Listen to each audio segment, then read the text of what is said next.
আসসালামু আলাইকুম।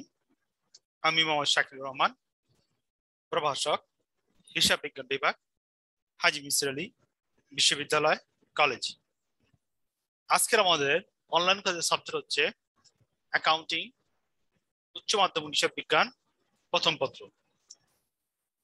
উচ্চ মাধ্যমিক হিসাব বিজ্ঞান ইন্টারমিডিয়েট প্রথম বর্ষের একটি সাবজেক্ট। এই সাবজেক্টের আজকে আমরা র মিল চ্যাপ্টারটি আলোচনা করতে যাচ্ছি। র মিলের আজকের আমাদের ক্লাস হচ্ছে দ্বিতীয় ক্লাস।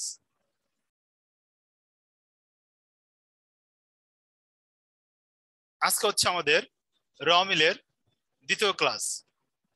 তো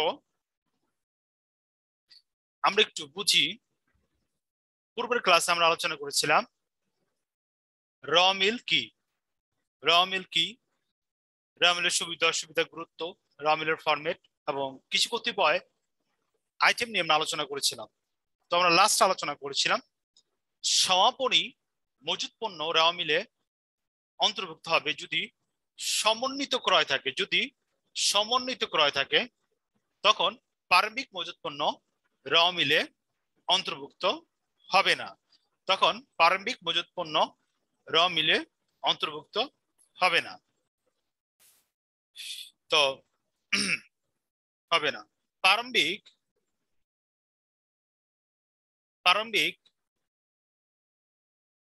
ব্যাংক ব্যালেন্স অথবা প্রারম্ভিক ব্যাংক জমা অথবা এভাবে থাকতে পারে 1/1/2021 র মিলে আসবে না। র মিলে আসবে না, আসবে না। প্রারম্ভিক হাতে নগদ অথবা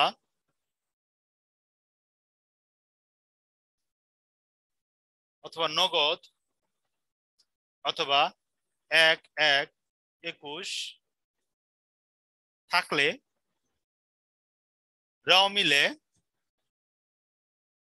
আসবে না, র মিলে আসবে না।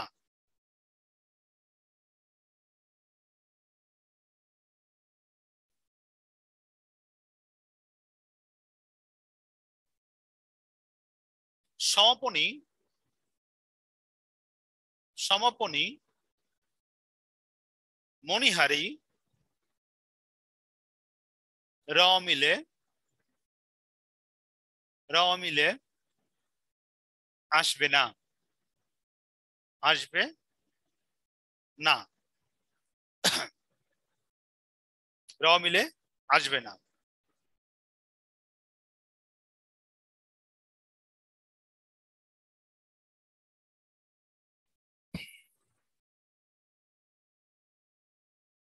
পুস্তক লোন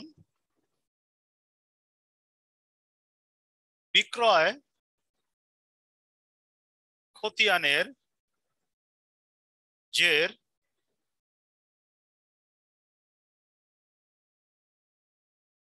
প্রাপ্য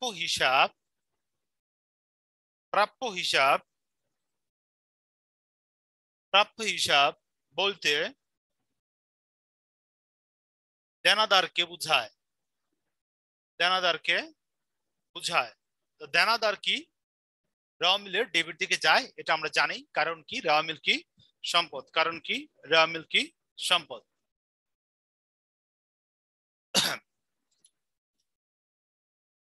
ক্রয় খতিয়ানের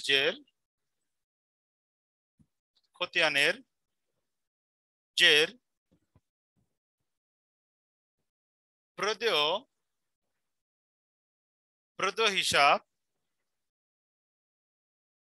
হিসাব বলতে বিবিধ পাওনাদারকে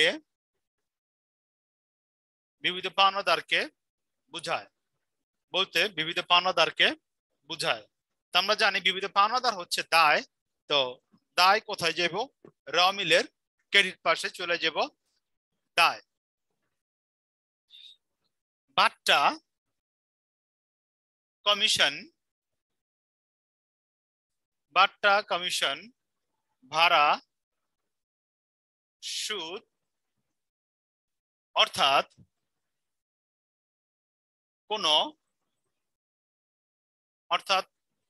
কোন হিসাব যা খরচ বা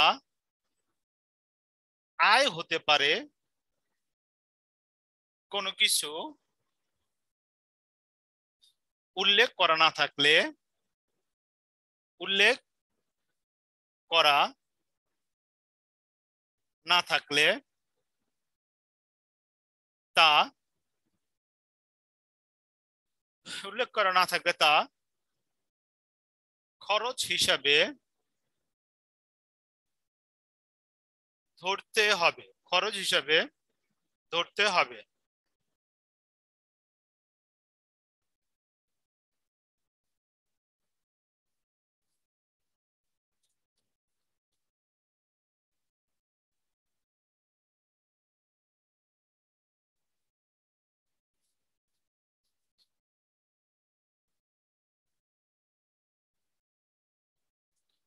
বিনিয়োগ,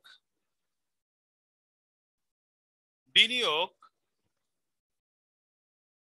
প্রদত্ত লোন,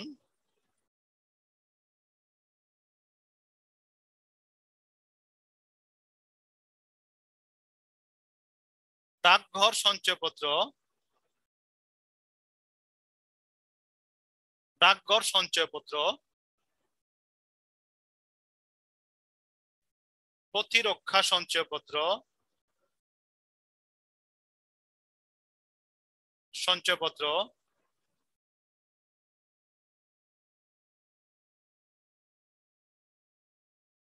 সঞ্চয়পত্র,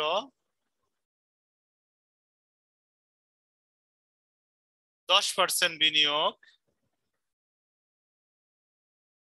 10% বিনিয়োগ,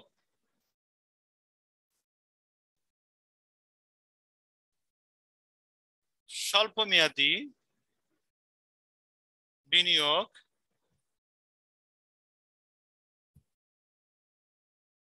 ইত্যাদি বিনিয়োগ বোঝায়, বিনিয়োগ বোঝায়। আমরা জানি বিনিয়োগ র মিলের ডেবিট দিকে বসবে, বিনিয়োগ র মিলের ডেবিট দিকে বসবে। 21 নম্বর হচ্ছে শিক্ষানবিশ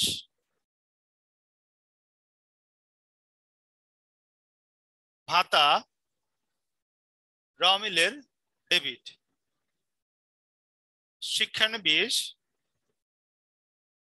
স্যালামি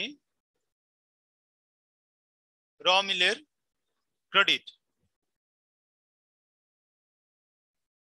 র মিলের ক্রেডিট। সকল প্রকার তহবিল র মিলের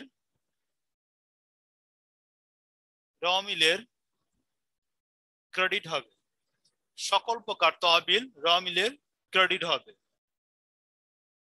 তহবিল বিনিয়োগ করা হলে, বিনিয়োগ করা হলে তা ডেবিট হবে, তা ডেবিট হবে, তা ডেবিট হবে। সম্ভাব্য সম্পদ, সম্ভাব্য সম্পদ ও দায় র মিলে আসবে না।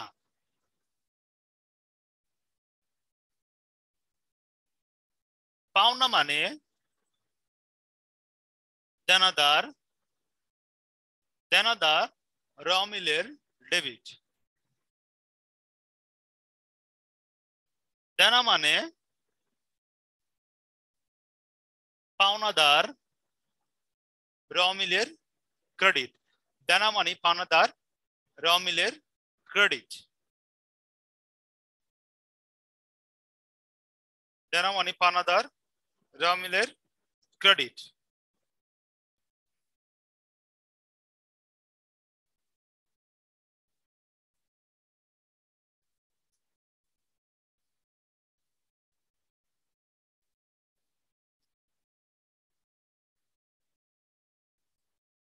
লভ্যাংশ ডিভিডেন্ড অথবা ডিভিডেন্ড আয় র মিলের ক্রেডিট, র মিলের credit.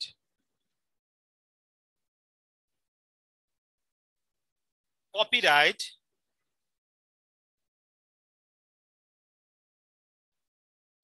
Copyright trademark patent patent copyright trademark patent royalty, হ্যাঁ কপিরাইট ট্রেডমার্ক প্যাটেন্ট রয়্যালিটি, গ্রন্থস্বত্ব,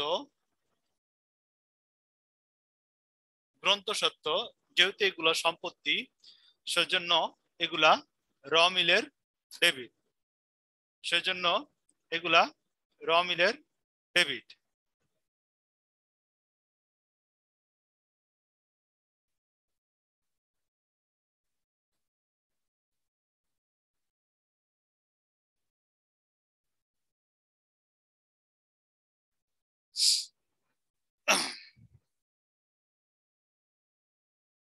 উপভাড়া, উপভাড়া আয় এটা র মিলের ক্রেডিট, উপভাড়া আয় এটা র মিলের ক্রেডিট। র মিলে যদি মূলধন না থাকে, র মিলে যদি মূলধন না থাকে তবে দুই দিকের পার্থক্যকে মূলধন ধরতে হবে। তখন দুই দিকের পার্থক্যকে মূলধন ধরতে হবে। এখানে একটু অ্যাড করি, লভ্যাংশ ডিভিডেন্ড অথবা অদাবিকৃত লভ্যাংশ, লভ্যাংশ ঘোষণাকৃত লভ্যাংশ, ঘোষণাকৃত লভ্যাংশ সবগুলা কি হইব ক্রেডিট, সবগুলা কি হইব ক্রেডিট।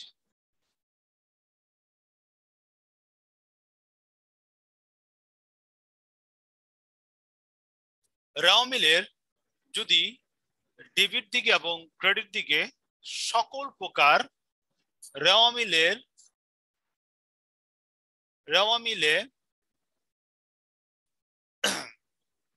ডেবিট ও ক্রেডিট দিকের দফা সমূহ সঠিকভাবে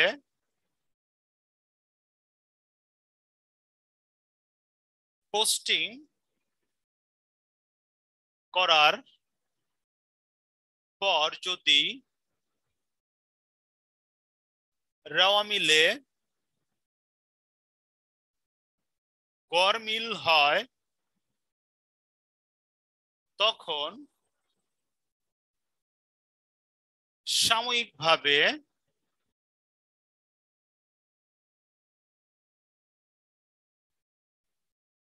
অনিশ্চিত হিসাব অথবা সাসপেন্স অ্যাকাউন্ট দিয়ে মিল করা হয়। অর্থাৎ যখন র মিলের সকল দফা সঠিকভাবে দেওয়ার পরও যদি র মিল যদি না মিলে, তখন উভয় পাশের যোগফল সাময়িকভাবে মিল করার জন্য অনিশ্চিত হিসাব দিয়ে র মিলের দুই পাশে ব্যালেন্সটা মিল করা হয়। এটা ডেবিট পাশও হইতে পারে অথবা ক্রেডিট পাশ হইতে পারে। আরো দুইটা আইটেম আমরা লিখি।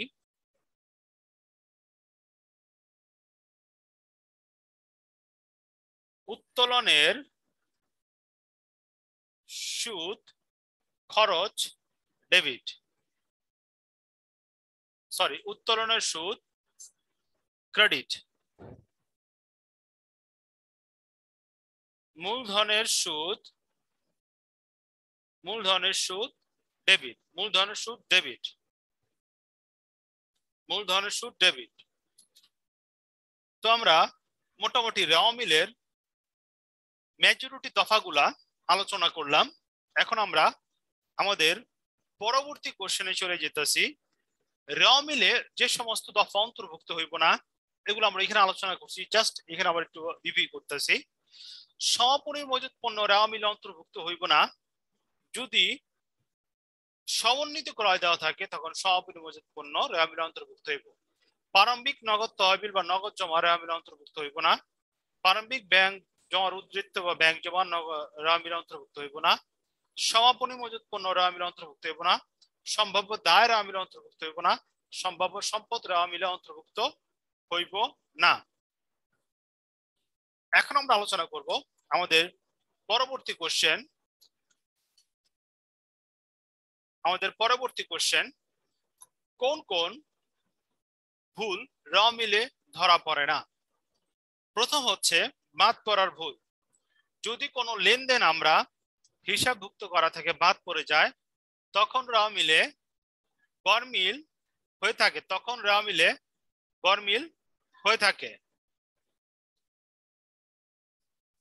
তখন র মিলে গরমিল হয়ে থাকে। যেমন 2000 টাকার পণ্য ক্রয়, এটা হিসাবভুক্ত করার ক্ষেত্রে বাদ পড়ে গেছে। এই ক্ষেত্রে আমরা এই ধরনের ভুল আমরা বের করতে পারবো না বা ধরা পড়ে না। লেখার ভুল, কোনো একটা হিসাবের 400 টাকার জায়গায় অন্য একটা হিসাবে 400 টাকা বেশি লেখা হয়েছে, তখন এই ধরনের ভুলও র মিলের মাধ্যমে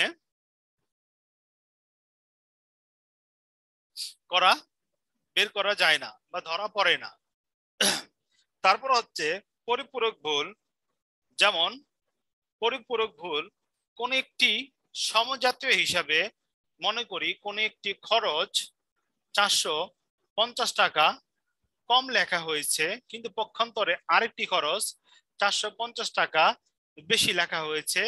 এই ধরনের ভুলকে বলা হয় পরিপূরক ভুল। এই ধরনের ভুলকে বলা হয় পরিপূরক ভুল।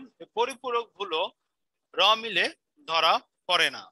এখন আমরা আলোচনা করছি বেদাখিলার ভুল। বেদাখিলার ভুল বলতে ভুল হিসাব খাতে হিসাবভুক্ত করাকে বোঝায় বেদাখিলার ভুল। যেমন ভাড়া প্রদান করা হয়েছে 20,000 টাকা, এটা ভুল ক্রমে মণিহারি হিসাবে 2000 টাকা অন্তর্ভুক্ত করা হয়েছে। মনে করেন ভাড়া দেওয়া হয়েছে 2000 টাকা, এই টাকাটা ভুল করে মণিহারিতে কি করা হয়েছে, অন্তর্ভুক্ত করা হয়েছে। এটাকে বলা হয় বেদাখিলার ভুল। বেদাখিলার ভুল আমরা র মিলে ধরতে পারি না। এখন আমরা আলোচনা করতেছি নীতিগত ভুল। নীতিগত ভুল হইল গিয়া মুনাফা জাতীয় লেনদেন যদি আমরা ভুল কইরা মূলধন জাতীয় লেনদেনে আমরা অন্তর্ভুক্ত করি, তখন তাকে বলা হয় নীতিগত ভুল। তখন তাকে কি বলা হয়? নীতিগত ভুল। যেমন আমরা একটু উদাহরণ দিতে পারি, কোন একটি আসবাবপত্র ক্রয় করা হয়েছে 50,000 টাকা দিয়ে। এই 50,000 টাকার আসবাবপত্র ভুল ক্রমে ভাড়া হিসাবে ডেবিট করা হয়েছে। এই কর্মে এখানে মূলধন জাতীয় ভুলটাকে মুনাফা জাতীয় মূলধন জাতীয় লেনদেনটাকে মুনাফা জাতীয় লেনদেন হিসেবে দেখানো হয়েছে, অথবা 20,000 টাকার বেতন ভুলক্রমে যন্ত্রপাতি হিসেবে ডেবিট করা হয়েছে। এই ক্ষেত্রে মুনাফা জাতীয় লেনদেনকে মূলধন জাতীয় লেনদেনে দেখানো হয়েছে। নীতিগত ভুল দুই ভাবে হইতে পারে: মূলধন জাতীয় লেনদেন মুনাফা জাতীয় লেনদেন হিসাবভুক্তকরণ, অথবা মুনাফা জাতীয় লেনদেন মূলধন জাতীয় লেনদেনে হিসাবভুক্ত করা হইতে পারে। তো মূলধন জাতীয় হিসাবভুক্ত করা হইতে পারে। তো আমাদের আজকের র মিলের ক্লাস এখানে সমাপ্তি করছি। পরবর্তী লেকচার দেখার জন্য আমন্ত্রণ জানাচ্ছি। আমরা আমাদের পরবর্তী লেকচারে র মিলের ম্যাথ শুরু করব।